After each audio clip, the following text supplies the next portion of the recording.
What's going on at Man United?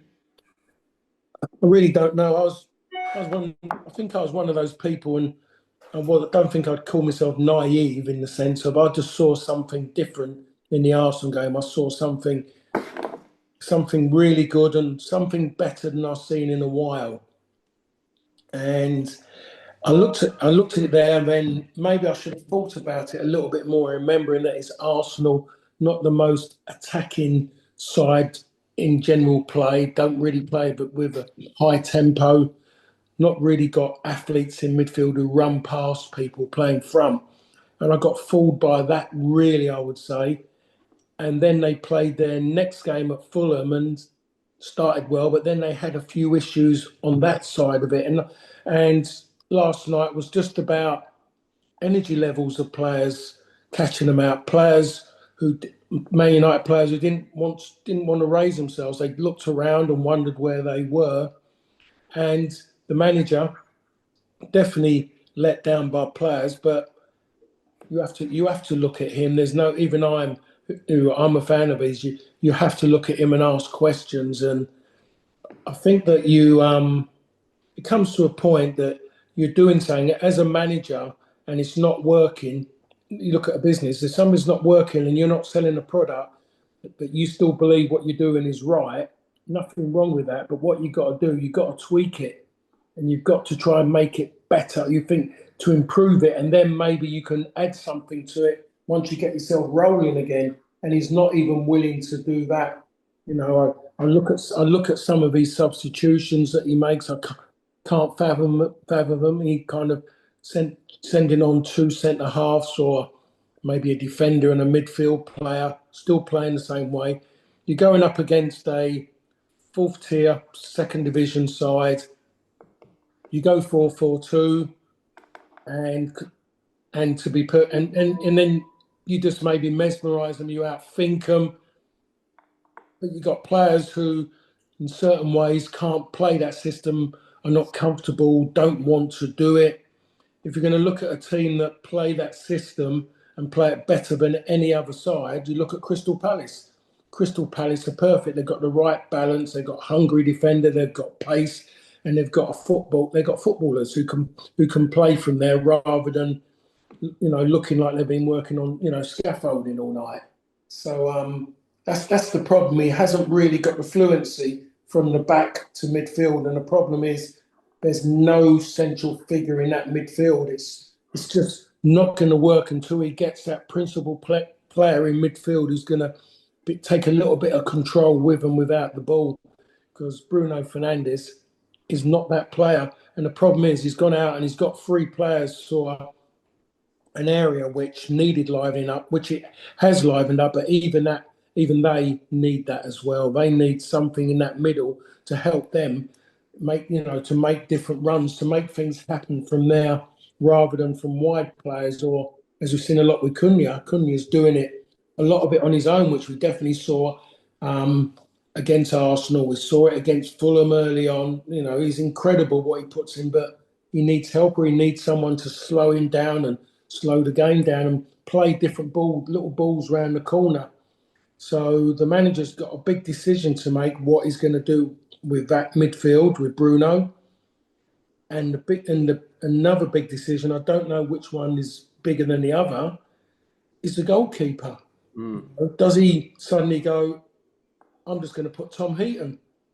He's older, he's experienced, but he's actually a goalkeeper. He will know how to deal with a corner. He will know how, if he makes a save, where to push the ball. He's not going to, let such a sloppy goal in that he's near post. He's not going to, there's going to be more justifiable errors from him than what he's seen at the moment with the other two goalkeepers. And I got a little bit more time for Bayindir, because he hasn't really had a lot of games. Every time he comes in, he always knows that he ain't going to be there. So, that's not expressing a lot of confidence when they're doing that, because goalkeepers are one of them that they constantly need to be playing repetitively. They just need that. It's their manner. It's the way, goalkeepers are brought up, the way they're born. But with Onana, I do wonder. I mean, I'm 99% sure that he wasn't born and brought up as a goalkeeper. So, I mean, there's a lot of areas still to address. They bought, like you say, they bought three forwards, but that's Sesko, club records, or massive signing, 77 million. He was 10th in line for a penalty. What do you make of that? I just think maybe the occasion, that moment, he hasn't had enough football. And when he has played, he hasn't been brought into games. We don't know if he's how good he is really in the air. We know we've seen some great technical stuff, great montages, great little clips of him playing for Leipzig, but he needs to get involved in this, and then to throw him in at London Park is just, I don't understand it. I really don't understand why he done that. Did he suddenly think second division side, he'll kill this? There's a different attitudes when you get those kind of games. I've been there as one of those players, but as in the third tier player playing in those games against the old first division players, playing against big sides when I was at QPR. And players, it's a different mindset because you go and win this. They've gone there, they've gone hell for leather. Some of those players have had the best games of their lives. But at the weekend, there'll be different animals. And that's the way football works. And I don't know, I don't think he really understood that. That was a time maybe where he'll give a young striker an opportunity to go and do something. I don't know where Obi is, got no idea where he is, but that just didn't make any sense to me why he went and done that. And I really don't. I don't know. He seems to a little bit scattergun in some of these decisions. So just going back to that mentality thing, it was clear Grimsby wanted it more. Is that a worry? The mindset, the mentality of the players? I mean, Amorim seemed to it was difficult to make out exactly what he was talking about, but he said my players spoke with their performance. Was he sort of saying they looked like they weren't taking it seriously, or they just weren't up for it? I think the players maybe have answered questions where that he mentally has asked them. He's asked about them, and he's seen them out there. And those kind of games generally do find players out especially nowadays when I go back years and I look at the difference between the first and the second division and the third division. Sometimes it boiled down to quality of players, the fine margins. The margins now are massive. But the game's changed now. The game has turned round to work rate and athleticism, not football. And that was the difference, was work rate and athleticism of a Grimsby side compared to Manchester United. They're not athletic enough. And that's why the Premier League this season will be much to muchness. We'll see a lot of teams quite close together. Working out who's going to win games is going to get more and more difficult because midfields now are full of athletes. You look at a lot of teams now, it's like going back to, and Arsene Wenger was one who started it with a great team that he had. Where he got in tall, athletic players. The difference was that with Arsene Wenger, that the athletic players he brought in, Vieira, Perez, Petit, they were big, but they were good players, and they got even better. Now I just think it's can they run? Are they athletic? Yes. What about football? They're not bad. We can make them better because we'll get them in a system, and that's what it's become now. Athlete first before footballer. So a stocky, well-built Paul Gascoigne is not going to be the first person some of these managers are going to want. So looking at, the comments he made afterwards, it sounded like he was almost resigned, as if to his fate. Do you think he's got a future still?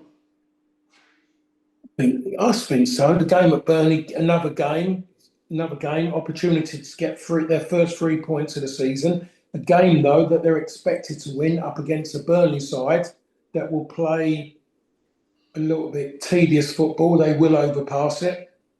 But they've got an opportunity to go and get 3 points. And that will get pushed a little bit further back. It will come forward at some point again, but it will get pushed away.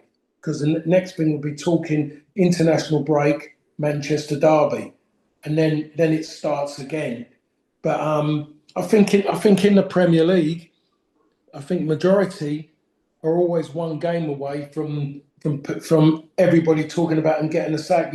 Everyone at the moment is talking about Arsenal winning the league. Now if Arsenal were to lose against Liverpool, then we're going to be talking about Liverpool and questioning Arsenal. When Arsenal follow that up that game by not winning after maybe losing to Liverpool, then all of a sudden everyone's going to be talking about Arteta and the money he's spent more than any other Arsenal manager.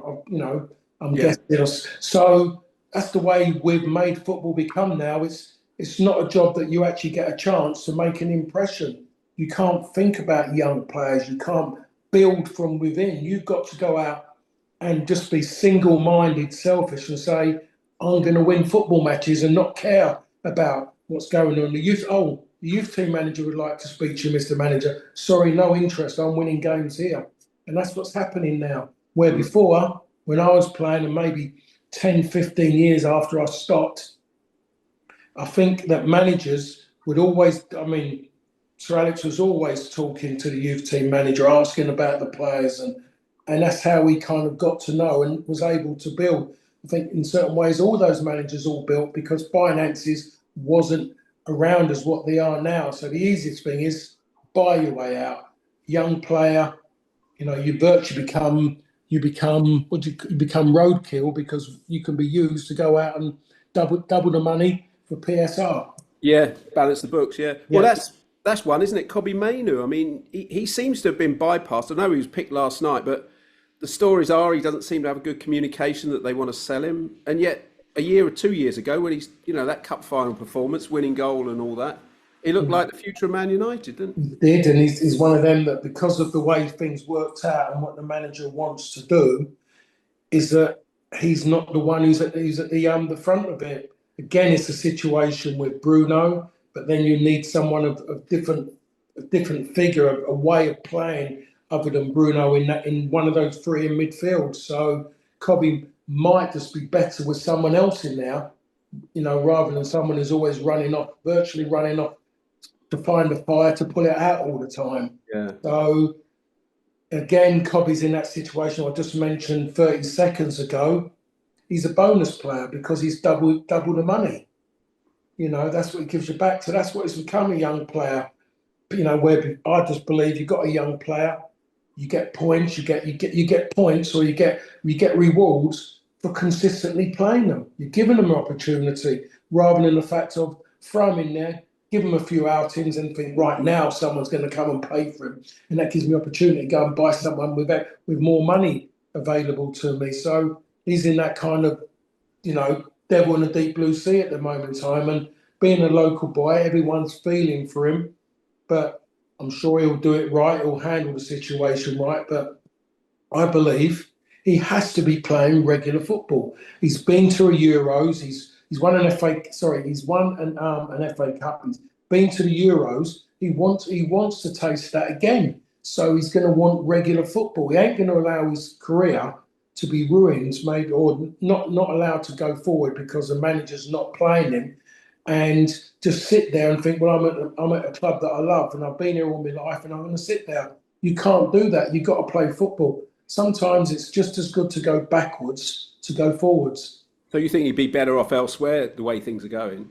Well, at this moment, he's got to look at it, and he's definitely asking himself questions. I'm sure his parents are talking to him, and obviously his agent's talking to him. Hopefully his agent is saying the right things to him, and he's not going to go down the road of, two notable players at this moment in time, because that doesn't do you any good in the long term situation, because you're always going to be seen as somebody that when it ain't going your way, you're just going to down your tools. Yeah. So you wouldn't work along with those people in a factory.